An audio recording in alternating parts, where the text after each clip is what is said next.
ನೀವು ನೋಡ್ತಾ ಇದ್ರೆ ವಿಜಯ ಟೈಮ್ಸ್.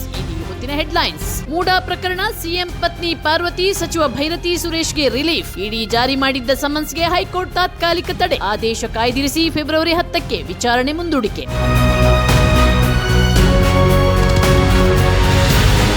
ಶಾಸಕ ಜನಾರ್ದನ್ ರೆಡ್ಡಿ, ಮಾಜಿ ಸಚಿವ ಶ್ರೀರಾಮುಲು ನಡುವೆ ಮುಗಿಯದ ಮುನಿಸು. ತಮ್ಮ ಬಣಕ್ಕೆ ಸೆಳೆದು ಬಿಜೆಪಿಗೆ ಪಾಠ ಕಲಿಸಲು ಶಾಸಕ ಬಸನಗೌಡ ಪಾಟೀಲ್ ಯತ್ನಾಳ್ ಪ್ಲಾನ್. ನಿಮ್ಮ ಜೊತೆ ಇರುತ್ತೇನೆ ಎಂದು ಯತ್ನಾಳ್ಗೆ ಶ್ರೀರಾಮುಲು ಭರವಸೆ.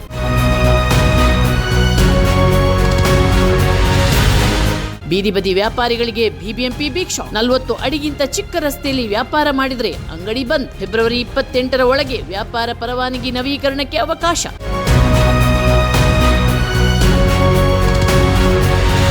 ಸೆಲ್ಫಿ ಗೀಳು, ನಾಲೆಗೆ ಬಿದ್ದ ತಾಯಿ ಮಕ್ಕಳು. ತಾಯಿ ಬಚಾವ್, ಇಬ್ಬರು ಮಕ್ಕಳು ನಾಪತ್ತೆ. ಮಂಡ್ಯ ಜಿಲ್ಲೆಯ ವಿಸಿ ನಾಲೆಯಲ್ಲಿ ದುರ್ಘಟನೆ.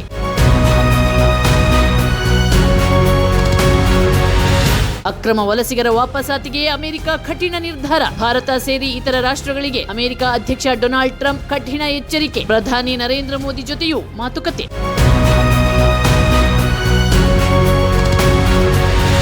ಭಾರತ ವರ್ಸಸ್ ಇಂಗ್ಲೆಂಡ್ 3ನೇ ಟಿ20 ಪಂದ್ಯಕ್ಕೆ ಕೌಂಟ್ಡೌನ್. ರಾಜ್ಕೋಟ್ನ ನಿರಂಜನ್ ಶಾ ಮೈದಾನದಲ್ಲಿ ರಾತ್ರಿ 7 ಗಂಟೆಗೆ ಮ್ಯಾಚ್. ತಂಡದ ನಾಯಕತ್ವ ವಹಿಸಿದ ಸೂರ್ಯಕುಮಾರ್ ಯಾದವ್.